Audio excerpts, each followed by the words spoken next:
right. Now we have to be brilliant, Brian, because it's recording. For all posterity. So, all right, we're beginning Crow Tribe conversations. I'm going to just kind of share what does that even mean. So I'm going to, well, for myself, those who can't see this, North Lake Washington Business Connections. And this Crow Tribe conversation is a product of NLWBC, better known as the Crow Tribe.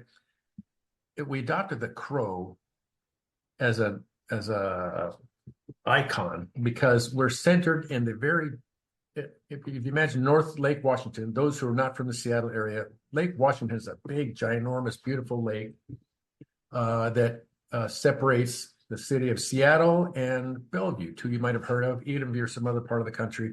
And the very top of that is a town of Kenmore and Bothell and some other towns, and there's crows everywhere. And the crows are just clever. That happens to be where a lot of us are kind of oriented, of always move around.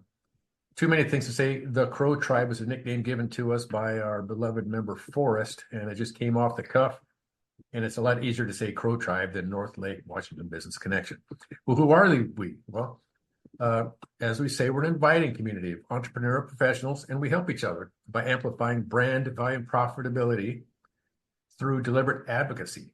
What's an advocate, you ask? Well, the 5 key elements that define an advocate are: you value someone enough to confidently introduce your business to someone who's important in your life. You have a full number 2, you have a full understanding of the products and services available. And number 3, you understand that this other business, they want to accept new clients. And if you were asked, you know what kind of clients this other business owner wants and what they might look like. Number 4, you understand how to introduce those clients. And because some people might be email, somebody might be personal, some might say, nah, just give my website.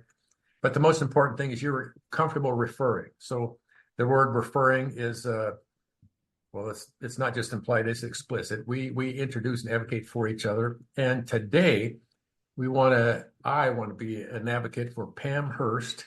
And I got to stop my share button here. So stop share so we can, maybe I never did share. So did you see me the whole time, or was that a screen?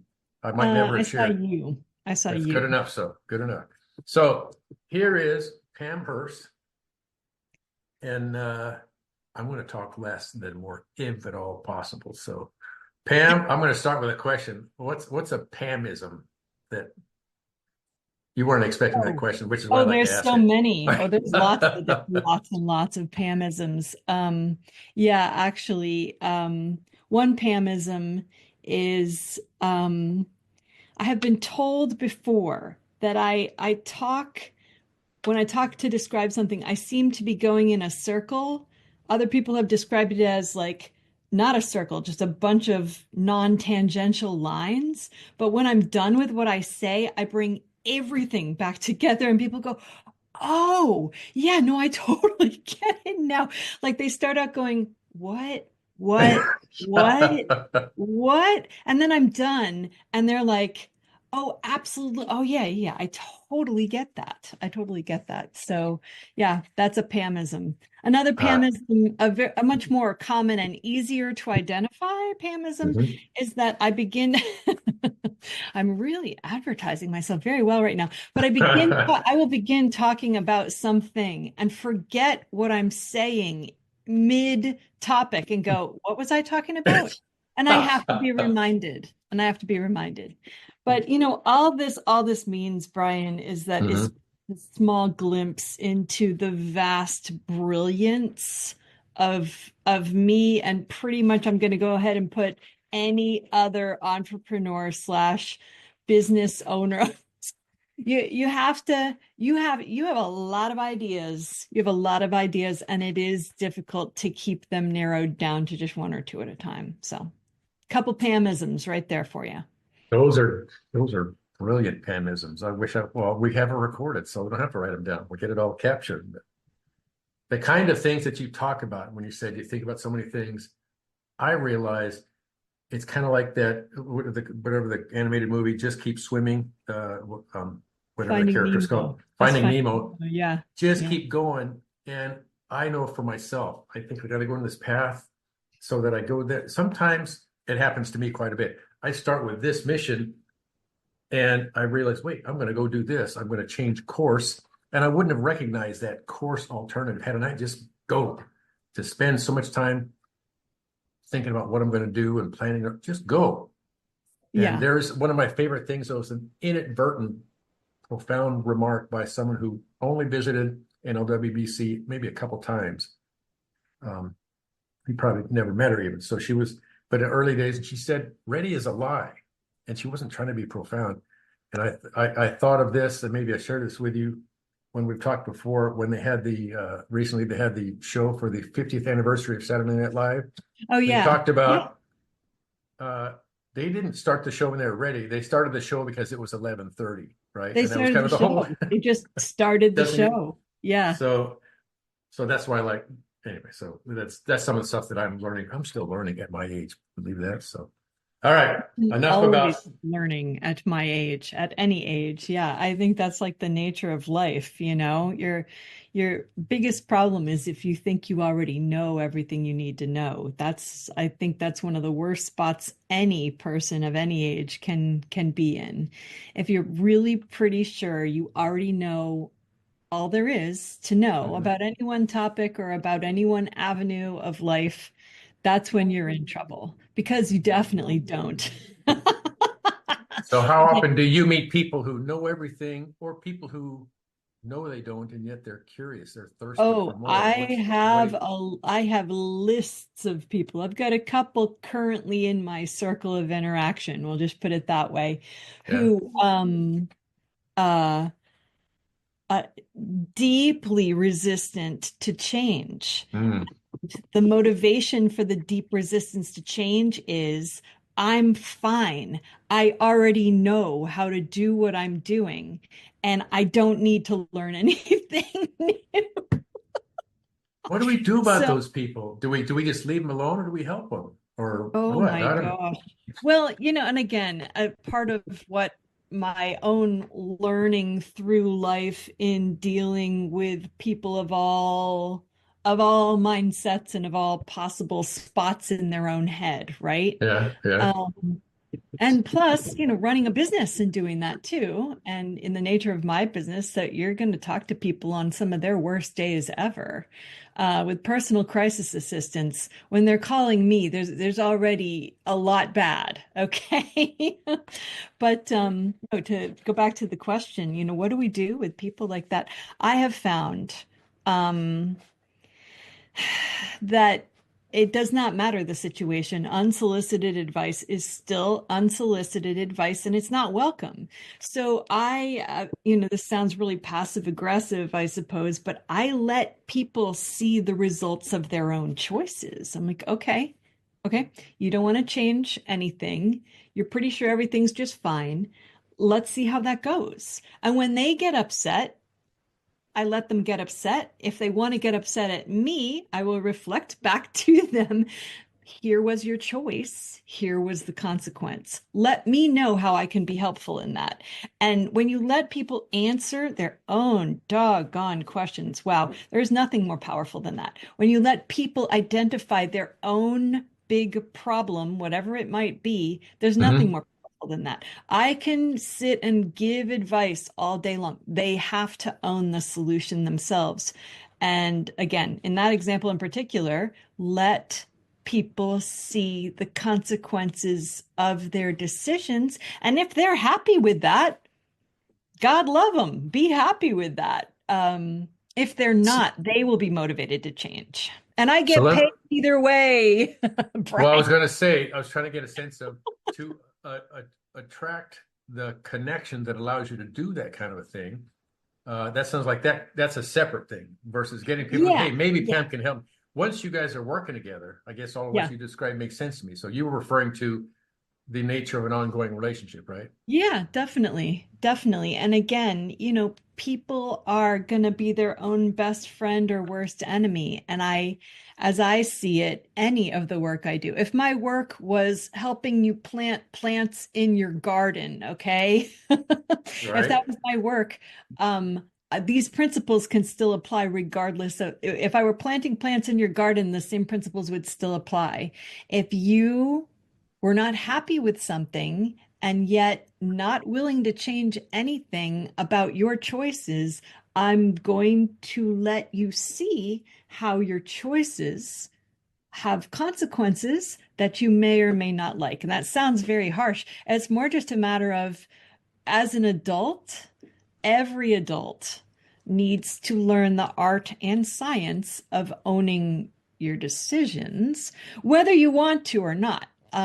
So again, this is back to the whole, let me demonstrate for you. You decided that this was good. It was fine as it was. We didn't need to change anything. And we're here now. How would you like me to help you change that? Or do you want to change? Are you happy with that? Or do you want my help in changing it? And if you do, what's the help you want? And then you're giving them exactly what they asked for. How is this, or is this any different from being a good parent?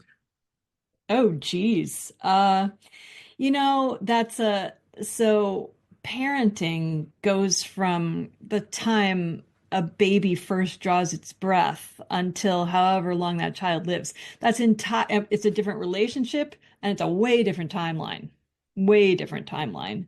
So that is much more complex actually, because at each age there's going to be different needs and different appropriate, whatever that means. I think you get to define that yourself as a parent, but different appropriate responses, right?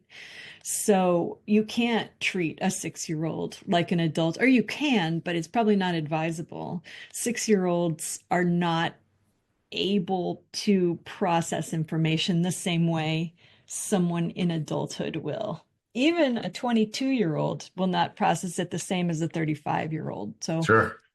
age does matter, but again, then that leads into the second part of that, which is that it's the nature of that relationship is entirely different. Parent child versus client employer, employer employee, client consultant, whatever, Hmm. entirely different. But it definitely influences it, doesn't it? Our Well, family maybe relationship. not entirely, because there are elements, interpersonal, when you get some kind of connection. You want Exactly. to That's what work I was just going together, to say. or do you? Do I want to Yep. quit my job? Do I want to run away from home? They're probably more similar than is intuitive to a lot of folks. So what you described sounded a lot like, if I was being an emotionally balanced parent when, things are stressful, I I love might have I thought love the some of that. phrasing, Brian. If I were to be an emotionally I was,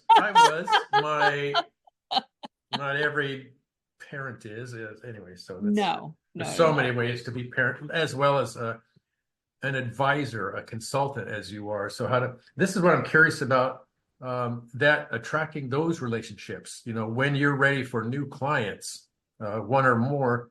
um, that's a curiosity to me, because a lot of this, back to the not the evils, but the frustrations of the world and humanity, is a lot of people, they already know everything they want to know. No, no, no. They don't want Yeah, any help. And I think right. this is something you and I each encourage through our businesses, as well as just personally, is I encourage people to ask for help. And I say that for my state as a hypocrite, because that was my mistake when I was younger. And I wish I could go back and Yeah. grab my younger self by the collar and say, dude, get some help. And in Yeah. so many instances. But you're in the business of, in fact, I'm going to let's come back and talk a little bit about the business specifically. I'm going to share your website screen just for a second for Yeah. those who can't see that. Yeah, And, definitely. and it's right here. So talk about personal crisis assistant. When you face a crisis, help is in arm's reach. I love the simplicity of that, but what you talking about, Willis? What is this? Yeah, no, I go to a lot of networking events with like the Chamber of Commerce and a lot of a lot of in-person, handshaking events. And what I tell people is that I run a personal assistance business focused on anyone going through a major life change. And after that, I tell them the full name of the business, Personal Crisis Assistance, because crisis does make people take a step back sometimes. They're just like, what? Well, I'm not in crisis. I've Yes. been out of work for 18 months and I can't find a job. I'm like, okay, well, you don't have to call that a crisis. You get to define your crisis however you want. Some people are uncomfortable with the word crisis. I'm like, Okay, so the fact you're about to be evicted from your home is not a crisis. Okay, that's what I want to say, but that's not what I say. I'm not on fire, so it's not a crisis. I'm not on fire. Right. If it were crisis, I'd be dialing 911. I'm like, okay, all right. Well, maybe you're just going through a major life change. Like you lost your job. That's a pretty major life change. And what I'm set up to do is some targeted assistance for as short or as long as you want me to. And I can do practical assistance and I can do administrative assistance. So you want me to file for and get your unemployment benefits coming in and send in your weekly reports on that for your job searches and print out your statements so you know exactly where you're at with all of that and what you can expect for income from them for the next, God forbid, 8 to 12 months. I'll do that. That's your paperwork. Or practical assistance. I'm so busy with job searching. I'm going around to all these appointments. I'm trying to schedule informational interviews and then also interviews. And I can't afford to eat out as much as I am. I need a meal plan and I need my freezer and refrigerator stocked. Here's things I like. Here's things I don't like. I'll do all that. I'll do the whole thing. Yeah, You Pam, I've come never home to a heard of this. stocked kitchen. Yeah, practical assistance. And that's not the limit of those two, but that's two examples. Well, I happen to know some things about what you have done before that you got to, I will, for those listening, Pam tends to be more humble than is necessary. She could be a little more emboldened. She's got chops, and I happen to know some things that other people would make a career of, things she's put in the rearview mirror by choice. So talk a little bit about Hmm. some other skills you have that are not a direct part of uh, your crisis assistance business. Well, and so thank you for that. And I will for sure talk about, yeah, so the story of me actually is on my website. Like, why did you start a personal crisis assistance business? And some of what's included in there is my life before starting this business, which was 20 plus years in learning and development in the software world. So I learned and taught to people all over the world actually on a couple telecommunications. Well, that's interesting pop up. A couple telecommunications products that you either saw every day or never saw in your life. So some really deep telecom stuff. I've taught on stuff as complex as that and as simple as human resources SaaS-based product that millions of people saw all the time and was very simple. You just jumped in and SaaS. Everybody knows what SaaS means, but SaaS, it really means, software as a service. yeah. So, So that would be a web platform that like the company I worked for, our customers purchased their own web platform of this product, and you could onboard employees from anywhere for any reason. And yeah, it came in a lot of shapes and sizes. So I offered customer training on that. So anyway, with that software background, really strong software business applications background, we'll call it. Um, one of my clients, their emergency was that their small business was like going downhill because it couldn't keep track of anything. So I put together their entire customer relationship management system. And yeah, I can do that like the back of my hand, Brian, just because of the experience. Yeah, spanning 20 years. And a lot has changed. Many things have not. Data, tell you something, it's still data. It's yeah. still data. You can put it anywhere you want, save it anywhere you want, call it anything you want to really understand a full-fledged data management system.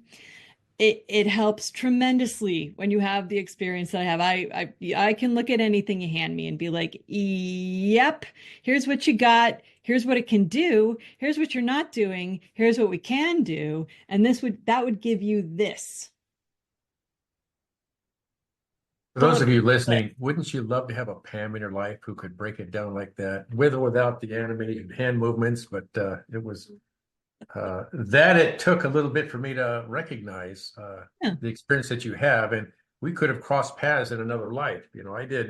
I was a database geek in another lifetime, and annoyingly curious, and I've leveraged that to do other things since then. So that's just the kind of thing when we get a little bit curious about each other, humans Yeah. in general, Yeah. professionals in general. Wait, what? To pause and listen for that counterintuitive nugget from somebody you're talking to, Yeah. and find something that works. So, Well, and I mean, speaking of all that, that is one of the main things that I continue to enjoy all the time about NLWBC. It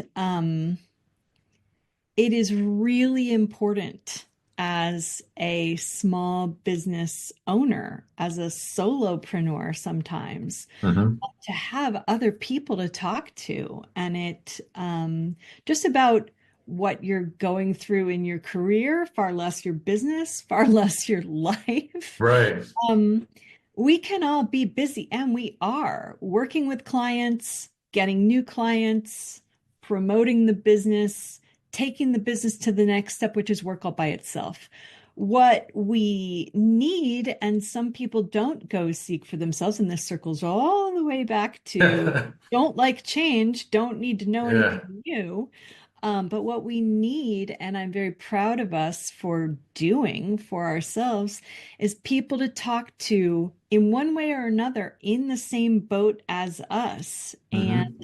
maybe with some of the same hurdles, hurdles in our minds, hearts, and lives to face, and not sure which way to turn, and having that like group of built-in co-advisors, if you will, is amazing and priceless.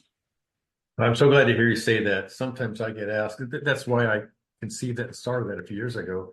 And I didn't want somebody else to tell us how to do that. You've heard me say, I respect the BNI model and the other structured things, but I in particular wanted people to be able to leave anytime they wanted.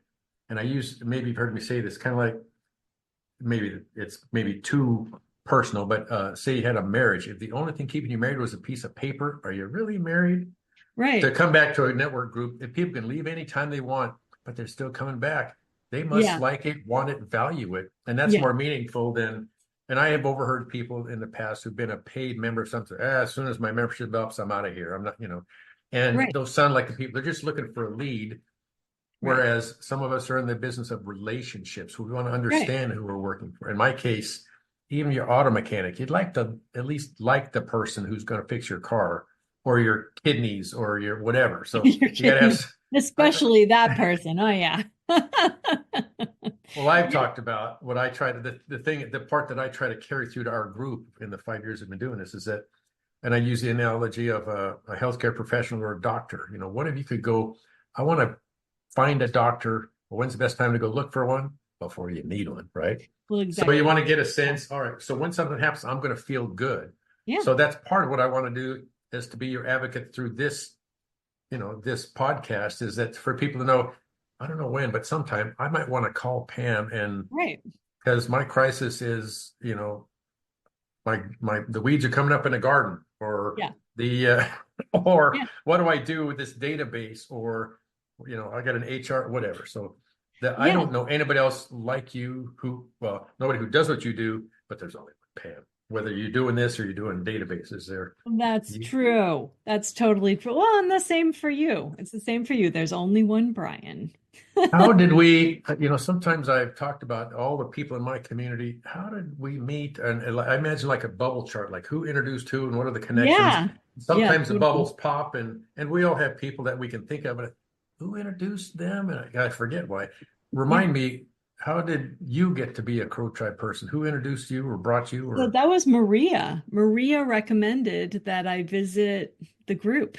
Yeah. Lesnikov? Yeah. Oh, shoot. Excuse me. My computer just said I have weekly maintenance. So I'm not going to. Oh my. Anyway, Oh so my. never mind. So Yeah, no, Maria, that was that just Maria way back when I was first getting started in the business, So, and she and I met at like a e-women network thing that I think I found out about that from another networking group I was a part of way back when. They're like, you should join e-women network. I'm like, well, I'll give it a try. And it was a Zoom meeting. Oh, And okay. Maria and I got paired off in that meeting and started talking to each other. She's like, Pam, you and I should talk offline. And I'm like, okay. Um, and she wanted me to be her beta client for her and Chuck's entire like training that Hmm. they put together for new business owners. They're like, we're putting together this thing. It's for new business owners and it's business coaching plus Chuck has more the business running experience. So he's going to be like the brass tacks guy and be like, okay, here's, 5 different financial models I want you to fill out so we can project and help get you. Yeah. Yeah. So anyway, the two of them, they were putting together this curriculum. I know, and offered it to me for free. And she's like, basically, I will be your business coach. I want to be your business coach. And if you just provide feedback for us for the, I'm like, what? Yeah. So I'm on board with that. So then she and I and Chuck started working together, and she suggested at that time NL, and I forget how I don't remember how she found out about NLWBC. Was that through you? Uh, well, it was conceived to be by invitation. So as opposed to, we didn't put it out to the universe and Yeah. we wanted it because that's back what I was coming. When somebody says, hey, I want to work with you. Hey, I want you to come meet these people. Well, that's Yeah. the best, profession and otherwise. For you Oh, to get yeah. somebody to come say, hey, as opposed to, we're just drowning in social media and emails Oh, and I stuff. know. But Yeah. there's nothing like having a personal advocate or personal just or Yeah. hey, you want to hang out? You want to remember like as a kid, did you in fact I like I want to jump back to fifth grade or some whatever part of year you want where and I'll just make my part really short because my dad was a Navy officer. We moved every year. So Oh, every yeah. September, I'm the new kid in school, and I was so shy and so lonely. For it took a while to get somebody to, hey man, you want to play tetherball? Who, Aw. me? And Yeah. but that also I had a lot of practice. Well, I gotta go I gotta find a new girl to, stare at because I didn't have the nerve to talk to a girl, but I'd look at her from the fifth grade. But Yeah. I was so shy. But well, let me take a quick tangent here. What were you like in the fifth grade, Pam? Wait, wait, wait, because first we have to go back and answer the question for you Okay. about, yeah, first we have to go back and answer the question for Brian about, yeah, how did you meet Maria? Do you Well, remember? I got to go back and ask the same question because somebody had to have introduced her because I didn't. Oh, I I go see. to things and there are people who come. I think I might know because there's people who, yeah, they tried it now, but and they'll like in a Okay. dismissive way, you might want to go to this thing. I'm not going because or whatever, and I forget Yeah. exactly why. Yeah. But there's only Okay. one Maria. You know how many people? The stupidest question, not the stupidest, when I did the interview with her, the Crow Tribe conversation, and I asked her this question, and the way she answered it put me right in my place. Because I asked, so what was it like? Is a stupider version of what I just asked you? I said, so what was it like to be a young Russian girl? And she goes, I was just a kid. I wasn't a Russian. I wasn't anything. So we don't think if somebody asked me what's it like to be a young American kid, there's Right. no adjectives. I was a kid. So anyway, Yeah. come back You're to like, I didn't oh, know I was a sorry, young American kid. I was I'm just a an idiot. kid. Yeah. So she had but she very lovingly and patiently put me back. Oh yeah, stupid question, BB. Okay, Anyway, so I have an answer to your question. Kind of, kind of. okay. I need to yes, to put this answer in context because I will tell you what life was like as a third grade child, not a fifth grade one, and I'll tell you the reason why.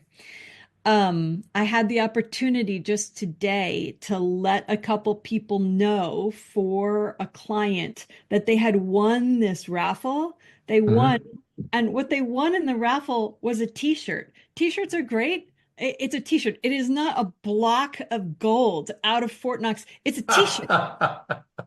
And Okay. I want to do this every day of my life. I called them to tell them they were the winner, and I got the most excited people answering Really? the phone and telling me stories about the only other time they ever won something was Want like anything? Yeah. when they were Okay. one person said he's like, I have not won anything since I was about 8 years old. And I'll tell you right now, he is a good distance from, we'll just say a good distance from 8 years old.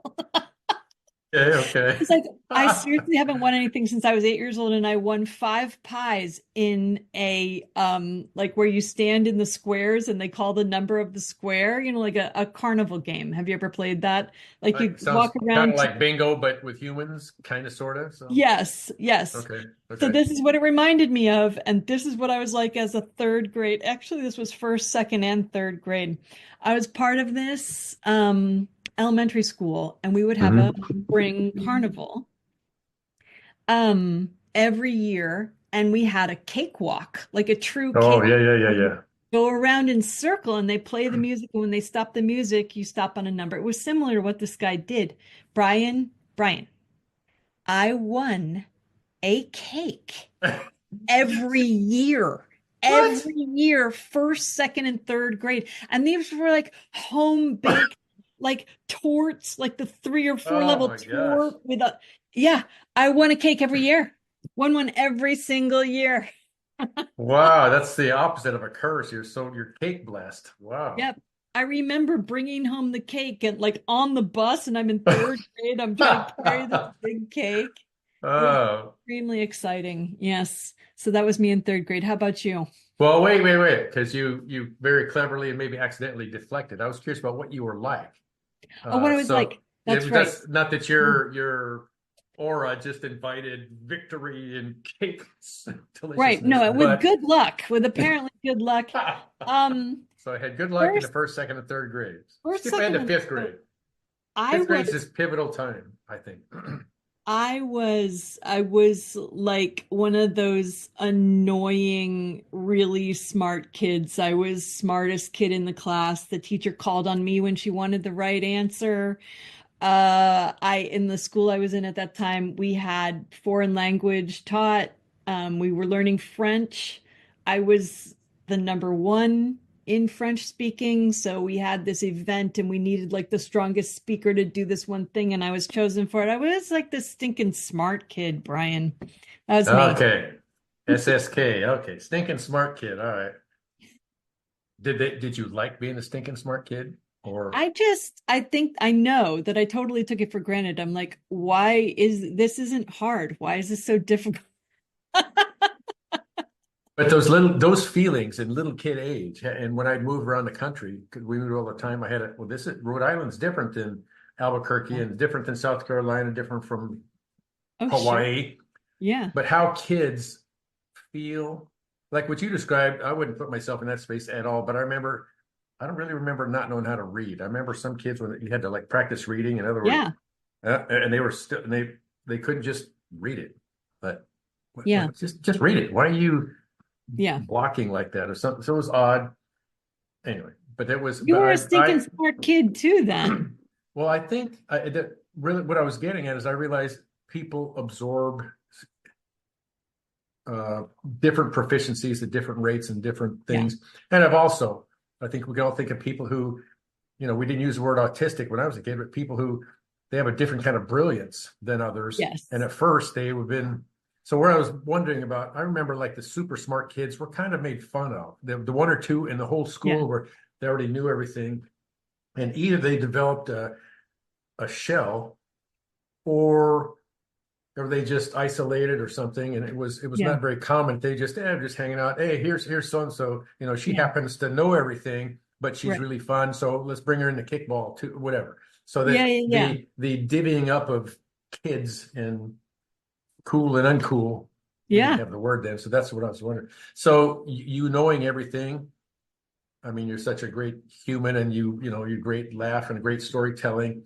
I'm trying to ask and see if I imagine the fifth grade version of you was a reasonable imagination, or was there something unexpected about you as a fifth grader? No, well, I mean, it was actually a whole different ball game and a whole different life. When I was in first through third grade, we lived outside London, England.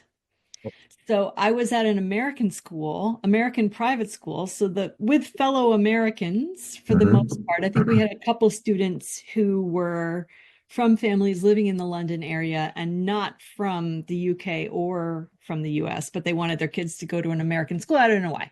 But Okay. anyway, yeah.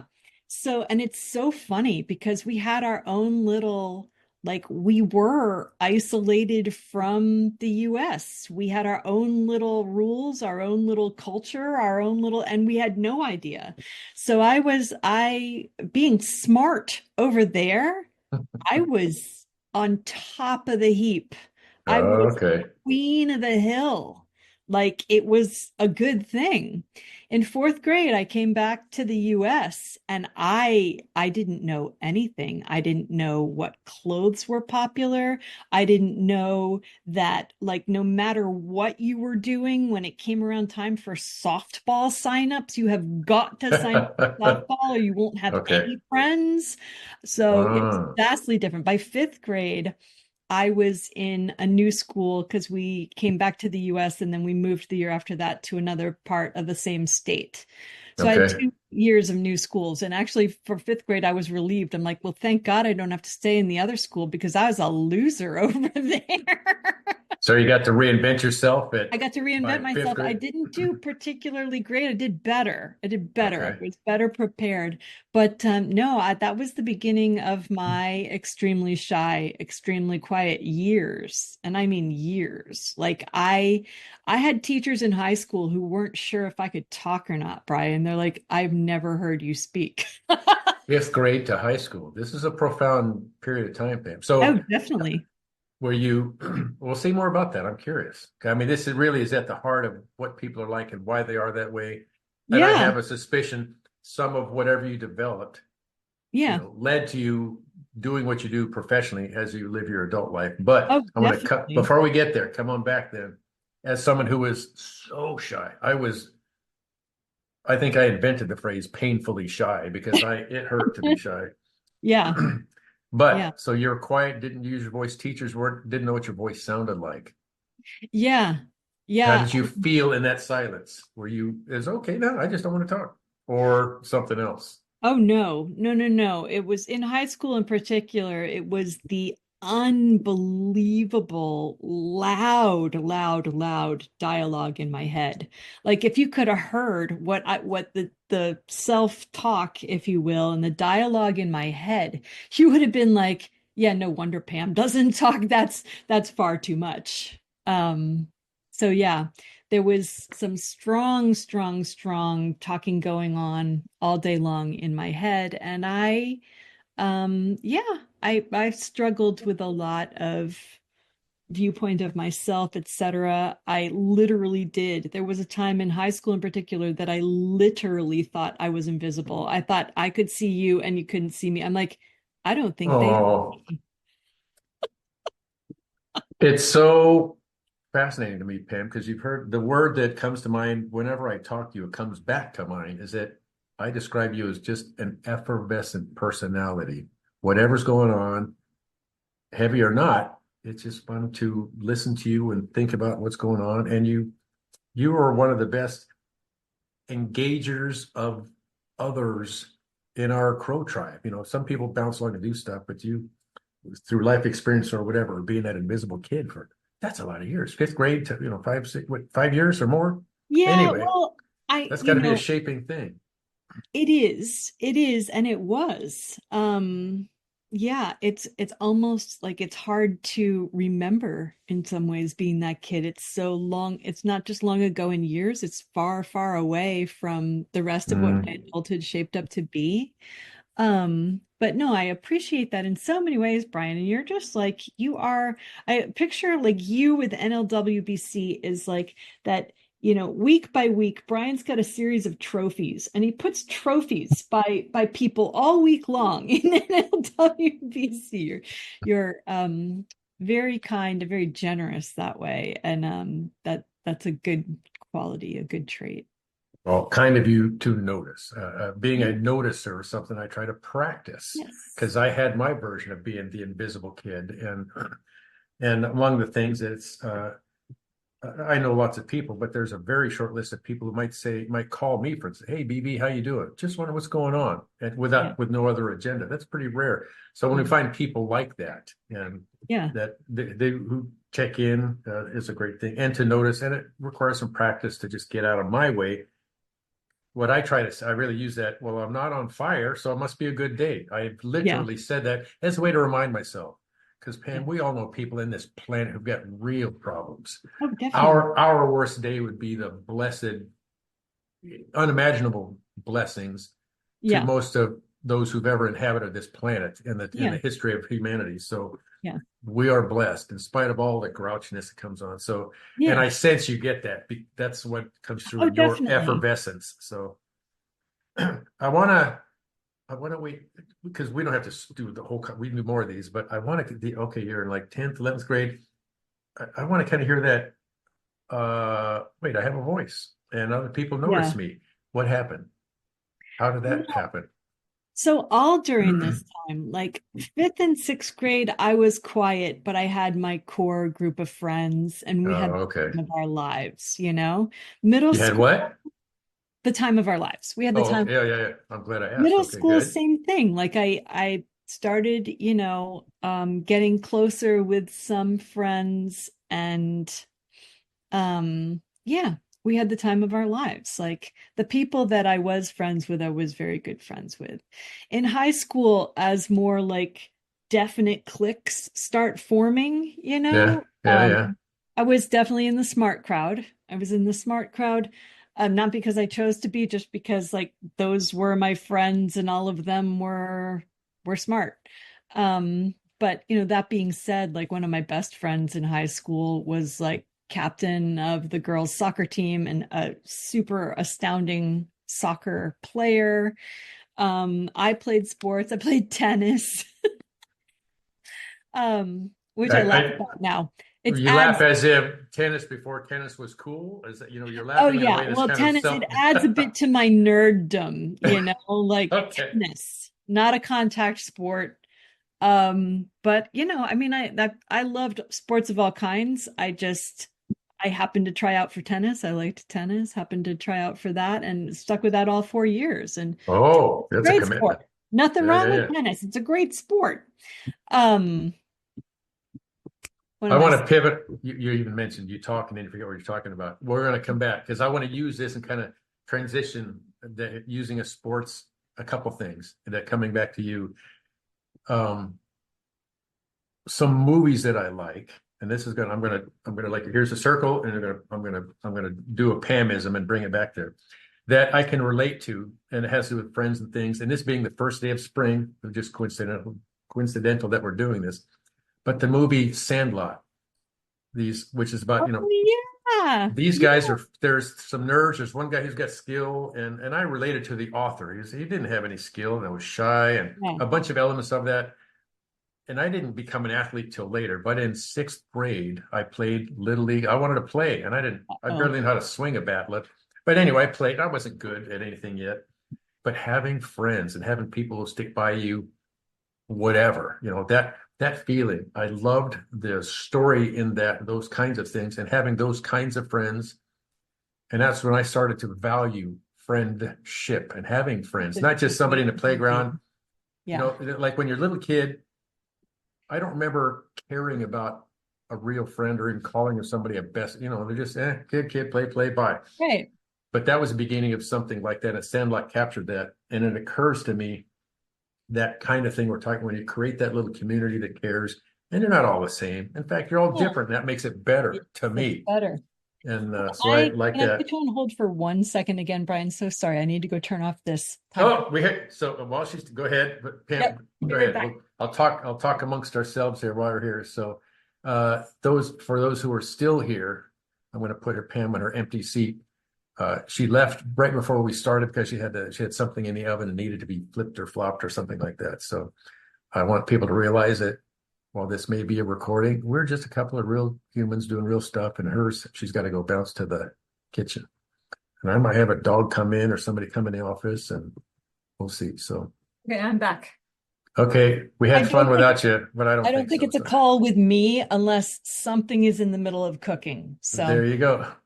Well, what I wanted to come back to turn it back into you is I yeah, like that movie because what it conveyed, and here it just happens to be one, hey, it's spring. I want to go watch that again to yeah. re-feel that. What's a movie that gives you that kind of feel Um, that you'd like to watch again?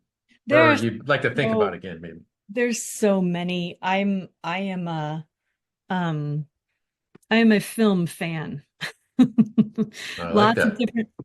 different genres, lots of different reasons to watch any given film. But I'll tell you what I just watched recently that made an impression because I can never pick a favorite film. There's not like one film Sure. that's a favorite, but something I just watched recently that I found fascinating was Maestro. Have you heard of that? I think it came out last year. It was Oscar nominated last year. It's about the life of Leonard Bernstein, and it's Oh, and this is Brad, what's his name? You know, Brad. I can never remember the celebrity actor. names. Now that you Yeah. said that, I can't remember He's his a hunk, name. and What's his anyway, name? yeah. Cooper, Bradley Cooper. Bradley Cooper, yeah, Yeah. Hooper, yeah, yeah, yeah. So, and you recently saw that, huh? Yes. And it gave you the good Um, feels, and it was Total good feels, and yet so yeah, it's a little bit like both dramatic and melodramatic. But it's a biographical, it's a biopic. It's really good. And I before that, so I tend to go down rabbit holes of film. okay. Before that, just a few weeks ago, for whatever reason, I came across West Side Story, the film, which was produced by Steven Spielberg, an executive director. And I'm like, huh, I forgot about this. And that came out just a few years ago and is like a bit of a reimagining of it. And I'm like, Okay. I love the play. The play is like it for me, but this film is amazingly well done. And so then, I'm listening to the music in the film and I'm like, Leonard Bernstein was outrageously talented. He's just amazing. So that led me to Maestro, and then I watched Maestro and can recommend. Very good. All Very right. I'm gonna reel in it because we have time to do anything we want. But I was curious about a movie that you related to as like you could have been one of those kids, like I described in The Sandlot. yeah. That felt like kinda. I could imagine me being one of those kids, and, Yeah. or an adult version of that, and how you grow up and how you feel. Yeah. So you have a Well, memory. What comes to mind? Not a favorite, because that's too much pressure, but yeah. some that comes mind. Maybe we Um, don't need to wear out the topic, but I'm curious. What's an example? Because this helps me get a sense of you, which is yeah. the whole point. Yeah. Definitely. Well, and I mean, just like the reason I'm bringing up Maestro, Oh, okay. he, Leonard Bernstein, there were well-founded rumors of his homosexual relationships, and he was married to his wife for all those years amidst all of Mhm, those. And it just, I have a son who's trans and mhm, married to a man. mhm, So he's transgender and in a gay marriage. mhm, And it just, that hit home in a lot of different ways. This was like, uh, many decades back, right? The 60s, as Leonard Bernstein was coming up into popularity, right? yeah, yeah. Um, and just this film told so much of his life as a very conflicted gay man in the public light and what his kids went through. And anyway, that I could see being any number of people in Leonard's circle, and as it is right now, I'm a parent of one. So So I'm so glad I asked because that's a whole topic that I would oh yeah. love to just dive down and swim Yeah. around into Oh, because there's that kind so of thing. much So more. so much of that. So Yeah. to kind of wrap things up for a little bit, so we can let people because I know I'm hoping people enjoy hearing your stories as much as I love hearing them. But I like to punctuate this. What is the one thing? What is one thing you'd like people to know about you or remember about you? If you had like a bumper stick for Pam, here's something I want you to remember, fill in the blank. What's Pam's Um, one thing? for me personally, or because of arm's reach, or all of the above? Like, are you talking Hey, like obituary sort of? no, Right. no, no, no. Yeah, don't be so friggin' morbid, woman. Jeez. No, we're talking about no, just when people um well, actually, let me put a teeny bit of context. So something that bugs me is to be mischaracterized. Hmm. Now, in my case, they say, well, you're an old white guy, therefore you must be, Oh, I for see. instance. So that's kind of I guess, my excuse for trying to find, because Yeah. I really ache to know what people are really like. Yeah. So that's kind of, I was just getting at One thing. not just here's something that, I mean, you've shared a lot, and this is again what I'm trying to get to here is to have people more fully appreciate Pam and be curious. But you know what? I'd like to either know her, maybe work with her, Right. so Any those of the kinds of above. things. So Okay. back to with that in mind, because we're going to kind of put a bow in this for today and carry on. Yeah. But that's so with that, what's a one thing? One thing everyone should know about that I would love for people to like walk away from any interaction with me and say is that Pam really listens and is excellent at listening to people. That's it. I left that silence on there on purpose. I love that. That is so perfect. So perfect. So what's the best way for people to get in touch with you if they want to? We shared the website and we'll The website has a conclude. form on it, has a form. Okay. You can fill that out. That will email me automatically. There's also a phone number on the website to call me or text me at. Okay. Quickly, did I already lose it here? I'm gonna go back to the website. Oh, I shut it down? Uh, well, we'll put it in the, I'll just give you the number. The number's 425-442-0123. You can call or text that. That's my business line. all right. Love it. Well, for the rest of you, this is another installment of North Lake Washington Business Connections. NLWBC.org is our website. And these are Crow Tribe conversations. Pam, you have been a gem, as effervescent as always. Never disappoint, and thank you for sharing some personal stuff. We get a little bit there, and for those of you listening, I encourage you to maybe just for fun. Hey, Pam, I heard your story. Can we get coffee or whatever? Which is how we all do that, but or maybe just go Zoom. So, thank you. We'll do this again, I hope, and Sounds fantastic. Thank you, Brian, so much for the conversation and for just, um, being an excellent interviewer as usual. all right, good to know. All right.